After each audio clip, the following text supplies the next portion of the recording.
बुलढाणा जिल्ह्यात शेतकरी हक्क परिषदेचं आयोजन करण्यात आलं होतं। मात्र या परिषदेमध्ये बच्चू कडूंनी वादग्रस्त विधान केलंय। शेतकऱ्यांनी आत्महत्या करण्यापेक्षा एखाद्या आमदाराला कापून काढावं, आमदाराच्या घरासमोर जाऊन बसा, अंगावर कपडे ठेवू नका, अशा त्यांच्या वादग्रस्त वक्तव्यामुळे वाद निर्माण होण्याची शक्यता वर्तवण्यात येते। काही जणांनी माझ्या बदनामीचा खूप प्रयत्न केला, मात्र त्यांच्या बदनामीपेक्षा जास्त लोकप्रिय मला परमेश्वरानं केलं। मन साफ असेल तर नियती सुद्धा आपल्या सोबत राहते, असं वक्तव्य धनंजय मुंडेंनी केलंय। फलटणमध्ये रामराजे नाईक निंबाळकरांनी कार्यकर्ता मेळावा आयोजित केला होता। या मेळाव्यामध्ये त्यांनी कार्यकर्त्यांना फसू नका असा सल्ला दिलाय। तर कोणत्या पक्षात जायचं हे मी ठरवेन, पण कुणी घाबरटपणा करणार असाल तर घरातच बसा, असा इशाराही त्यांनी केला। आमदार गोपीचंद पडळकरांनी जयंत पाटलांवर पुन्हा एकदा निशाणा साधलाय। जतच्या राजाराम बापू पाटील साखर कारखान्याचा धुराडा यंदा पेटू देणार नाही, असा इशारा त्यांनी जयंत पाटलांना दिलाय। तर हा कारखाना सभासदांचा असून त्यांना तो परत मिळवून देणारच, असा दावाही त्यांनी केला। महाविकास आघाडी नैराश्यात आहे। महाविकास आघाडीमध्ये मरगळ आली आहे, म्हणून हा सगळा केविलवाणा प्रयत्न चाललाय। सर्व निवडणुका एकतर्फी हरणार, असा दावाही गिरीश महाजन यांनी केलाय। तर उत्तर देण्यासाठी मतदार यादी खराब आहे, बोगस आहे, अशी कारणं सांगून मोर्चे काढतायत, असा हल्लाबोल देखील त्यांनी केलाय। नाशिक जिल्ह्याच्या प्रभारी जिल्हा संघटन प्रमुखपदी आमदार सुहास कांदे यांची नियुक्ती करण्यात आली आहे। उपमुख्यमंत्री एकनाथ शिंदेंनी त्यांच्यावर ही जबाबदारी सोपवली आहे। तळेगाव दाभाडे नगर परिषदेच्या नूतन प्रशासकीय इमारतीचा आणि श्री शिवशंभू स्मारक प्रकल्पाचा आज उपमुख्यमंत्री अजित पवारांच्या हस्ते लोकार्पण सोहळा पार पडणार आहे। यासाठी भव्य मांडवही उभारण्यात आला आहे। आगामी बिहार विधानसभा निवडणुकांपूर्वी मतदारांना पैसे, दारू आणि अंमली पदार्थांच्या माध्यमातून प्रभावित करण्याचा प्रयत्न केला जाऊ शकतो आणि यालाच आळा घालण्यासाठी भारताच्या निवडणूक आयोगाने 6 वर्षांनंतर आपली आर्थिक गुप्तचर समिती पुन्हा एकदा सक्रिय केली आहे। गोरेगाव पूर्व प्रभाग क्रमांक 50 मधील पाणी प्रश्नाला वाचा फोडण्यासाठी आणि पालिका प्रशासनाचं लक्ष वेधण्यासाठी आज ठाकरे गट आंदोलन करणार आहे। बादली मोर्चा काढण्यात येणार असल्याची माहिती उबाठाच्या शाखा प्रमुखांनी दिली आहे। राज आणि उद्धव ठाकरे राजकीय पोळी शेकण्यासाठी एकत्र आले, अशी टीका आमदार रवी राणांनी केली आहे। मुंबई महानगरपालिकेवर भाजपचीच सत्ता येणार, असा विश्वास देखील त्यांनी व्यक्त केला।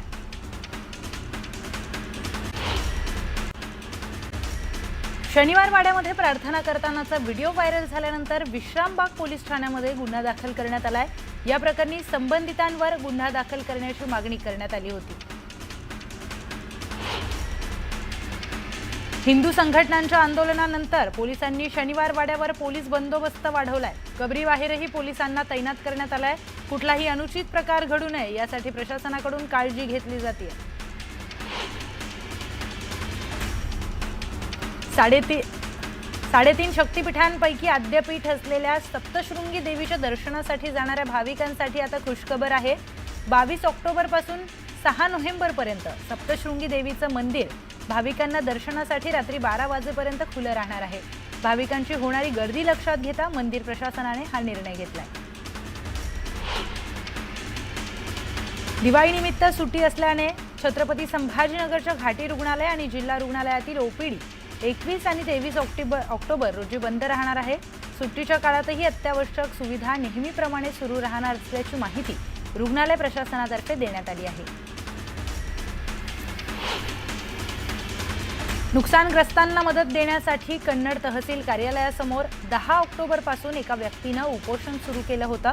हे बेमुदत उपोषण 9व्या दिवशी पालकमंत्री संजय शिरसाट यांच्या घरी जाऊन मागे घेतल्याचा अजब प्रकार समोर आलाय।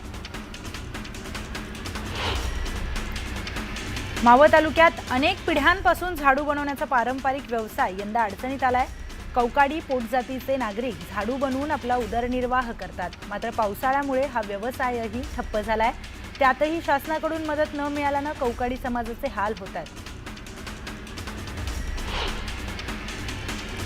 यंदा अतिवृष्टीमुळे जळगावच्या एरंडोल तालुक्यातील कपाशीचं पीक धोक्यात आलंय। दिवाळी आली तरी सुद्धा सीसीआय कापूस खरेदी केंद्र अजूनही सुरू झालं नाही। ते त्वरित सुरू करण्यात यावं अशी मागणी शेतकऱ्यांकडून करण्यात येते। मध्य प्रदेश आणि कर्नाटकातून आवक वाढल्यामुळे कांद्याचे दर 300 ते 400 रुपयांनी घसरलेत। चाळीसगाव बाजार समितीमध्ये कांद्याचे दर सध्या 700 ते 900 रुपये प्रति क्विंटल इतके आहेत। नोव्हेंबरमध्ये नव्या कांद्याची बाजारामध्ये मोठी आवक अपेक्षित असल्यानं दरामध्ये आणखी घसरण होऊ शकते। ऐन दिवाळीमध्ये दर घसरल्यामुळे शेतकऱ्यांमध्ये नाराजी आहे। पुण्यातील अप्पर इंदिरानगरमध्ये 17 वर्षीय मुलावर भर दिवसा जीवघेणा हल्ला करण्यात आलाय। 3 अल्पवयीन मुलांनी हल्ला केल्याची माहिती मिळते। दांडियामध्ये झालेल्या किरकोळ वादाचा राग मनात धरून ही मारहाण करण्यात आली आहे। चाकणच्या महामार्गालगत ड्रेनेजचं काम सुरू होतं। यावेळी कॉन्क्रीटचा स्लॅब कोसळल्यानं एक मजूर स्लॅब खाली अडकला, मात्र नागरिकांनी तात्काळ धाव घेत या मजुराचे प्राण वाचवलेत। यामध्ये मजूर किरकोळ जखमी झाला।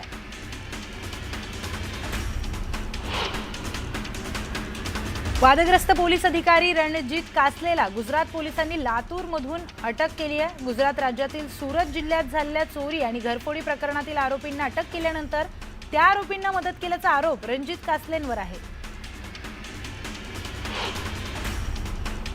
दिवाळीच्या आनंदाला सुखाची झालर लावणारी गुलाबी थंडी यंदा दिवाळीत दिसत नाही। मोसमी पाऊस माघारी गेल्यापासून राज्यामध्ये सर्वत्र उन्हाचा पारा वाढलाय।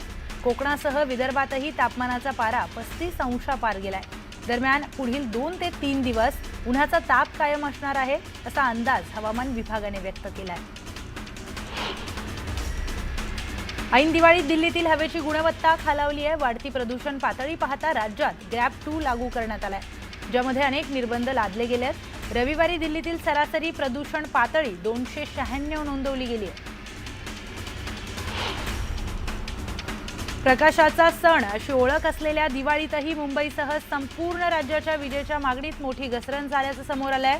सलग सुट्ट्यांमुळे मुंबईच्या विजेच्या मागणीत तब्बल 800 ते 1000 मेगावॅटची तर राज्यामध्ये 2 ते 2500 मेगावॅटच्या घट झाली आहे।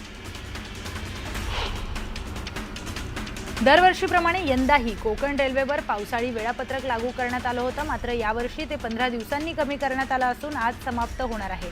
त्यामुळे 21 ऑक्टोबरपासून नियमित रेल्वे फेऱ्या या सुरू होतील। दिवाळीच्या पार्श्वभूमीवर कोकणामध्ये जाणाऱ्या प्रवाशांचा प्रवास अधिक सुखकर आणि वेगवान होणार असल्याची माहिती रेल्वे प्रशासनाकडून मिळाली आहे। मेट्रो 2B पहिल्या टप्प्याच्या रूपात सरकार नागरिकांना आणखी एक भेट देण्यास सज्ज आहे।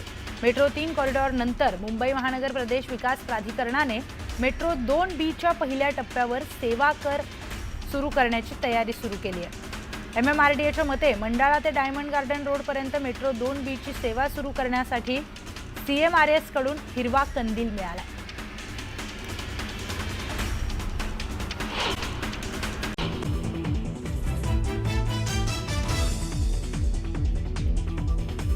स्थानिक स्वराज्य संस्थांच्या निवडणुका स्वतंत्र लढण्याची शिवसेना पदाधिकाऱ्यांची इच्छा। श्रीकांत शिंदेंनी घेतलेल्या बैठकीत युतीबाबत नाराजीचा सूर, तर ठाण्यात स्वबळावर लढण्याची तयारी सुरू, सूत्रांची माहिती।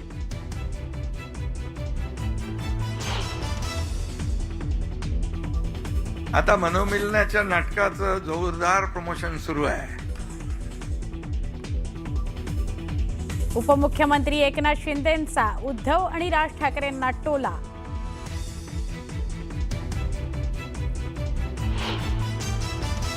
निवडणूक आयोगाविरोधात विरोधक आता रस्त्यावर उतरणार। 1 नोव्हेंबरला मुंबईत मोर्चाची घोषणा। मतदार यादीतील घोळाविरोधात पुकारणार एल्गार।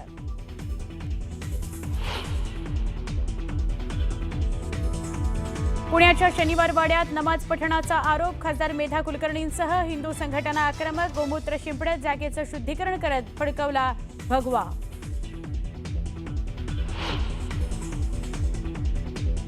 काही जण लवंगी लावून गेले, आम्ही अटम बॉम्ब लावणार, एकनाथ शिंदेंचा इशारा। तर एकनाथ शिंदे म्हणजे भिजलेला फटाका, संजय राऊतांचा पलटवार।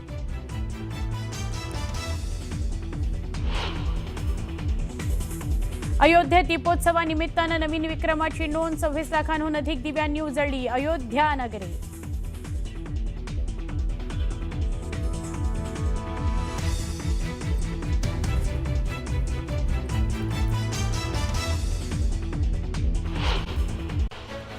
अमरावतीतील ऐतिहासिक हनुमानगढी परिसरामध्ये आमदार रवी राणा आणि माजी खासदार नवनीत राणा यांच्या वतीनं दिवाळीच्या निमित्तानं भव्य दीपोत्सव कार्यक्रम आयोजित करण्यात आला होता। या कार्यक्रमामध्ये हजारो दिव्यांच्या प्रकाशामध्ये हनुमानगढी परिसर उजळून निघाला। दिवाळी म्हणजे प्रकाशाचा, आनंदाचा आणि समृद्धीचा सण। लक्ष्मीपूजन आणि भाऊबीज निमित्त नागरिकांनी बाजारात खरेदी करता गर्दी केली, त्यामुळे व्यापारी वर्गातही उत्साहाचं वातावरण बघायला मिळत आहे। दिवाळी सुरू झाली असून पुढचे काही दिवस फटाक्यांची जोरदार आतषबाजी बघायला मिळेल। मात्र फटाके उडवताना ध्वनी आणि वायू प्रदूषण होणार नाही याची काळजी घ्या, तसंच प्राणी आणि पक्ष्यांना इजा होणार नाही याची दक्षता घ्या, असं आवाहन प्राणीमित्र संघटनांनी केलं आहे। कराड तालुका पोलीस ठाण्यामध्ये दिवाळी साजरी करण्यात आली। अधिकारी कर्मचाऱ्यांनी एकत्र येत फराळाचा आस्वाद घेतला, फटाक्यांची आतषबाजी केली। सोलापूर जिल्ह्यातील 20,000 लाडक्या बहिणींना देवाभाऊंच्या भाऊबीजेची भेट देण्याचं काम सुरू झालंय। पूरग्रस्त भागातील महिलांना आणि त्यांच्या कुटुंबियांना जीवनावश्यक वस्तूंच्या किटचं वाटप केलं जात आहे। दिवाळीच्या निमित्तानं सांगलीमध्ये एक दिवस सैनिकांकरता हा अनोखा उपक्रम मोठ्या उत्साहात पार पडला। वीरपत्नी माता यांच्यासोबत दिवाळी साजरी करावी या संकल्पनेतून जिल्हाधिकारी अशोक काकडे यांच्या माध्यमातून उपक्रम राबवण्यात आला।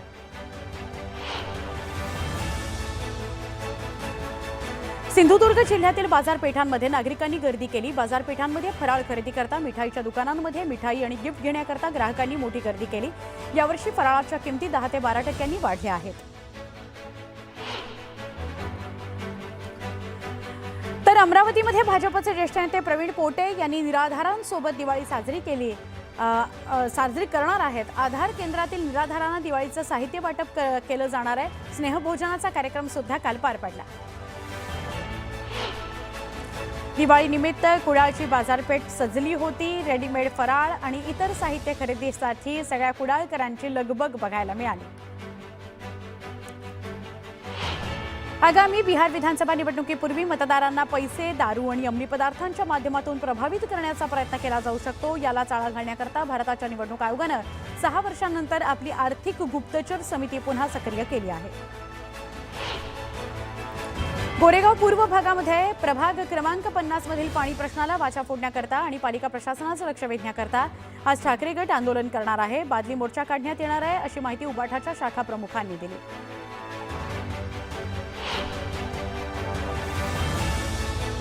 राज्य सरकारने पूरग्रस्तांच्या मदतीकरता 3,258 कोटींची मदत वाटप करायला मंजुरी दिली आहे। मात्र सरकारकडून शेतकऱ्यांना मिळणाऱ्या या मदतीतून कर्जवसुली करण्याकरता बँका सरसावल्या आहेत।